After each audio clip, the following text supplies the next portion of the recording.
Hola, alumnas. Bienvenidas a nuestra clase número 15 de neuroanatomía. En esta clase número 15 vamos a desarrollar un tema que es bastante importante desde el punto de vista de la cantidad de casos que vemos diariamente, no solo en la práctica médica, sino que también son casos muy comunes por presentarse en diferentes patologías. Uno de los temas que hoy vamos a desarrollar es vía piramidal. La vía piramidal es una vía nerviosa sumamente importante que todos los seres humanos tenemos. Es fundamental para el desarrollo de nuestra vida y por sobre todo de los movimientos que ejercemos en forma voluntaria durante la vida y durante todo el desarrollo del sistema nervioso desde el nacimiento. La vía piramidal en realidad es la vía motora voluntaria más importante del cuerpo humano. Esta vía motora voluntaria, o sea que es manejada por la voluntad de la persona, nace o tiene su origen en las células nerviosas del área prerolándica, a nivel del área frontal, de la corteza del encéfalo. Allí en el área prerolándica de la corteza frontal, en un área llamada área 4 de la corteza cerebral prefrontal, allí se encuentran unas células nerviosas que son neuronas. Estas células nerviosas se llaman células de Betz. Son unas células gigantes porque tienen un tamaño mucho más importante que el resto de las células. Tienen una estructura o una forma piramidal, se llaman células piramidales de Betz, o células que dan origen a la vía piramidal.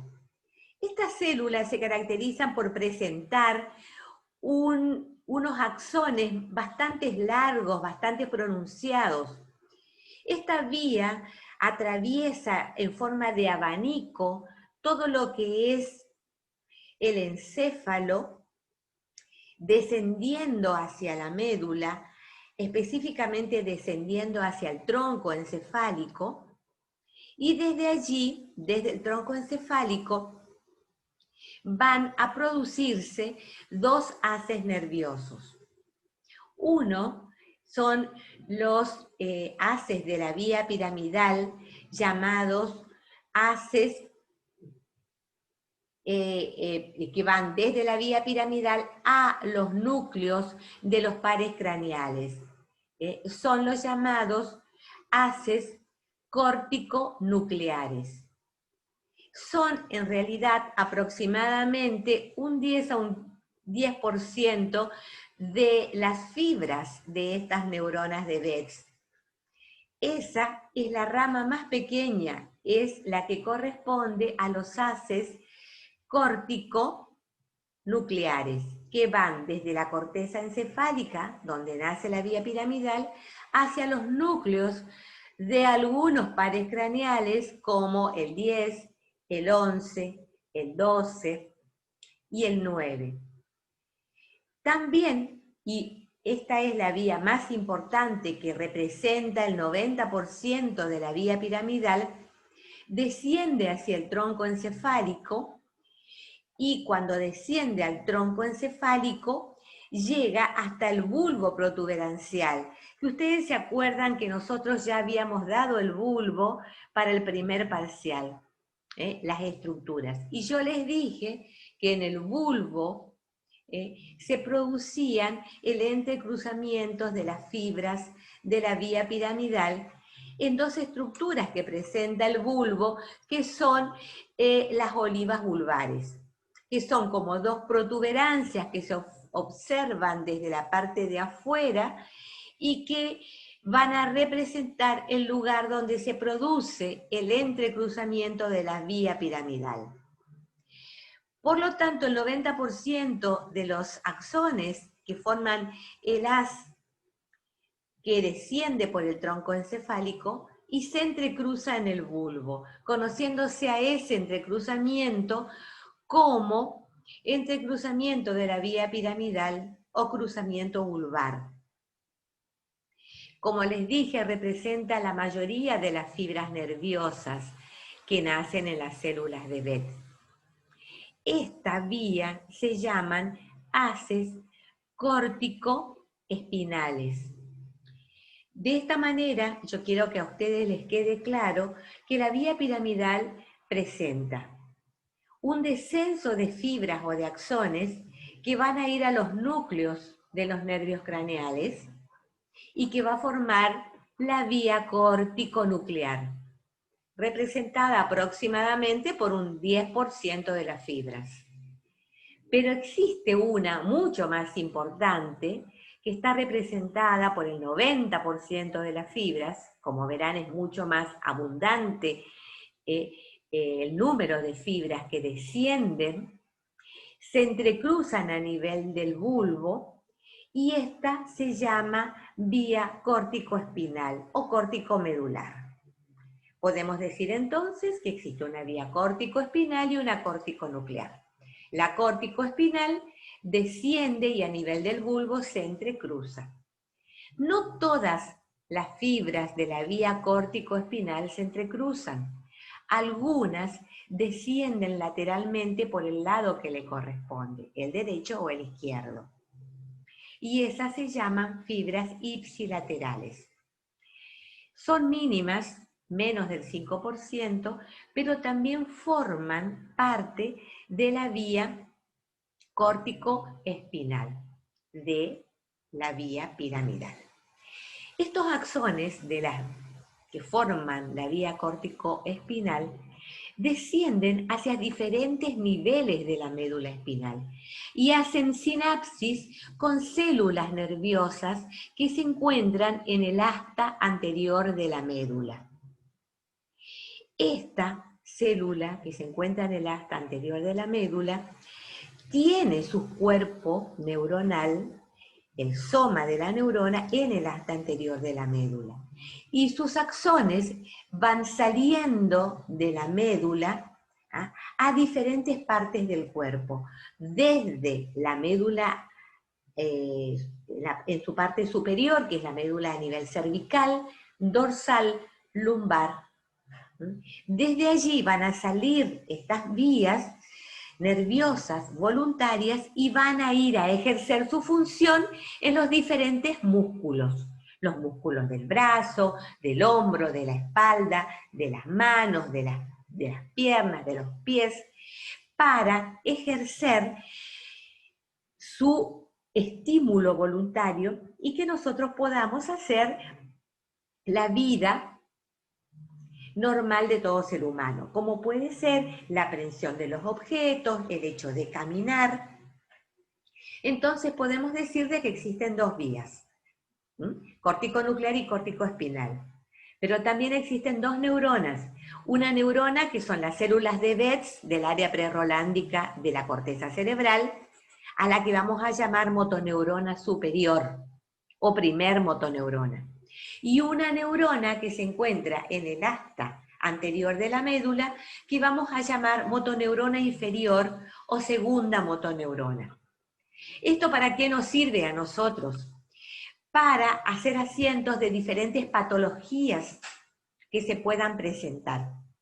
Cualquier patología que lesione una motoneurona superior, o sea, las de Betz, o una motoneurona inferior por una lesión medular, como puede ser una sección medular completa, va a producir diferentes lesiones a nivel de los músculos y de la movilidad.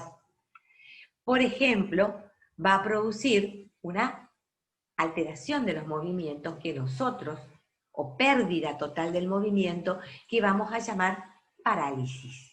La parálisis es eso, una pérdida total del movimiento voluntario. También va a producir otras lesiones, como por ejemplo son las paresias o parestesias, que son lesiones del movimiento en forma parcial.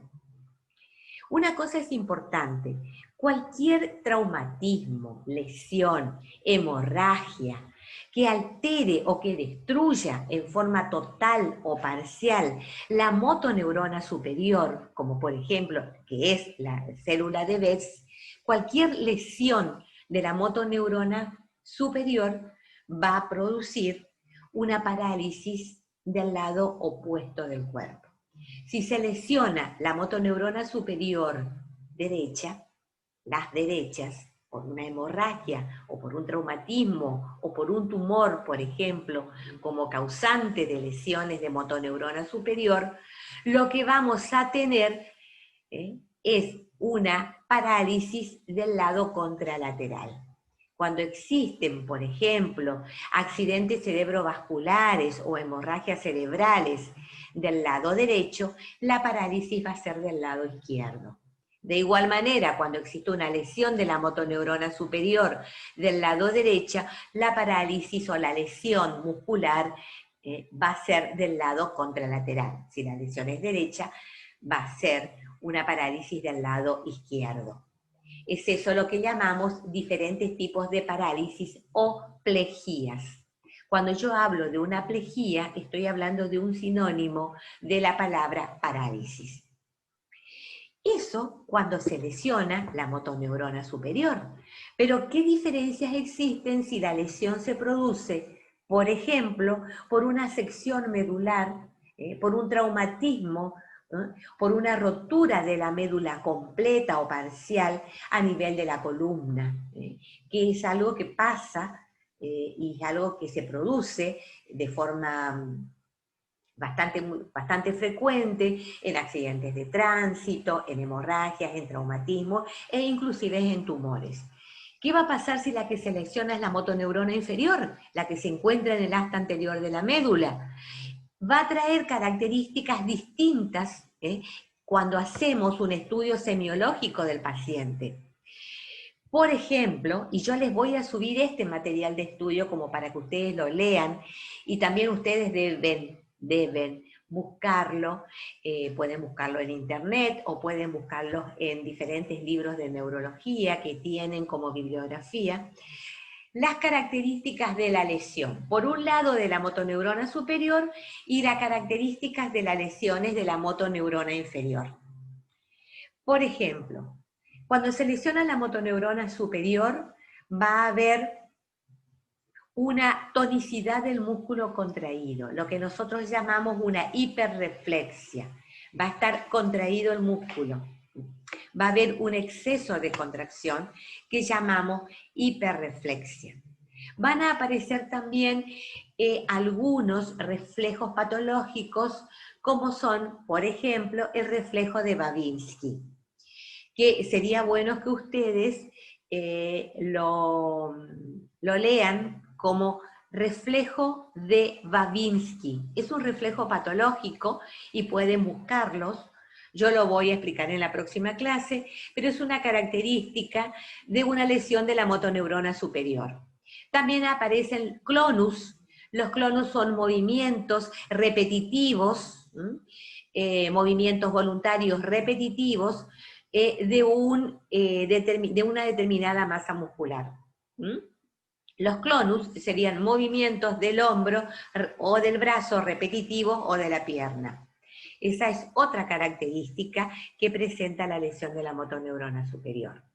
Hasta ahora dijimos que producen hiperreflexia, que producen clonus, que producen reflejos patológicos como el de Babinski, y también producen parestesia y muy difícilmente produzcan atonía, o sea, pérdida del tono muscular. No es una característica de esta lesión de la neurona superior. Produce más bien hiperreflexia, clonus, Babinski y diferentes características. Otra característica es la lesión de la neurona, de la motoneurona inferior. Cuando la lesión se produce en la motoneurona inferior, va a haber hiporreflexia, o sea, una disminución del tono, y esa hiporreflexia va a producir flacidez. Entonces, fíjense ustedes la diferencia. Cuando la lesión es en la motoneurona superior, voy a tener mayor tono muscular, mayor reflexia de los músculos afectados por esta patología. Si la lesión es en la motoneurona inferior, voy a tener hiporreflexia o flacidez. Va a ser una parálisis flácida. La otra va a ser una parálisis espástica. Lesión de motoneurona superior, parálisis espástica. Lesión de motoneurona inferior, parálisis flácida. ¿Qué va a pasar cuando la lesión es en la motoneurona inferior? Atonía, falta de tono del músculo. No solamente va a haber flacidez, sino también va a haber atonía. No va a haber clonus, tampoco va a haber reflejos patológicos como el reflejo de Babinski, que sí existía en una lesión de la superior. Y en los inferiores va a haber además la presencia de flacidez, de hipotonía, que va a producir parálisis. Quiero que tengan en cuenta algunos conceptos de parálisis como sinónimos de plejía. Parálisis es la falta del movimiento voluntario de las masas musculares voluntarias del cuerpo. Las hemiplejías, como concepto, es una lesión de parálisis de la mitad del cuerpo, por lo tanto las hemiplejías pueden ser derecha o pueden ser izquierda. También que tengan el concepto de lo que es una monoplejía, que es la parálisis de un solo miembro, puede ser monoplejía derecha, izquierda, superior o inferior, y también tener el concepto de lo que es la paraplejía, que es una parálisis de ambos miembros inferiores, o muy raramente se produce parálisis de miembros superiores. La causa más común de las paraplejías, o sea, de una parálisis de los dos miembros inferiores, suelen ser las lesiones a nivel de la columna lumbar, siendo una de las causas más importantes los traumatismos. Entonces ya tenemos el concepto de lo que es paresia o parálisis, hemiplejía, paraplejía, monoplejías, y también tenemos, quería dejarles a ustedes el concepto de lo que es cuadriplejía. La cuadriplejía es una lesión de los 4 miembros.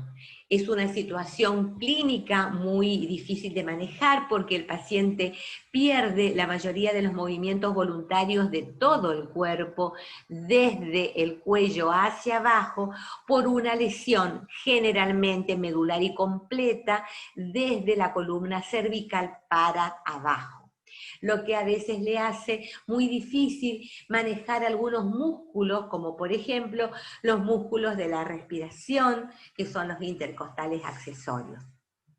Entonces es importante que ustedes tengan y que lean y que busquen información sobre lesiones de motoneurona superior, sobre lesiones de motoneuronas inferiores y sobre los conceptos básicos de parálisis o plejía, monoplejía, paraplejías, hemiplejías y cuadriplejías, que son conceptos básicos de lesiones de la vía piramidal.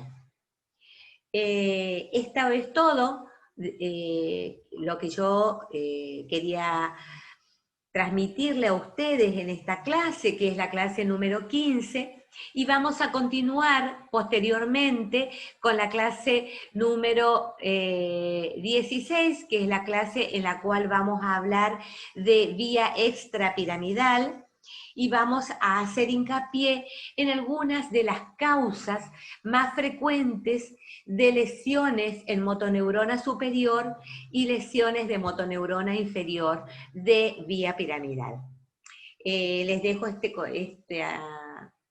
esta información que quiero que ustedes tengan, pero también quiero que ustedes busquen, que ustedes investiguen, que ustedes lean material bibliográfico de vía piramidal y de lesiones de motoneuronas. Muchas gracias y como siempre les digo, cualquier información que yo les transmita y que ustedes no entiendan, pueden escribirlo en el foro, donde yo estaré contestándole todo lo que ustedes no hayan entendido. Muchas gracias por su atención y Dios mediante estaremos viéndonos en la próxima clase. Muchas gracias.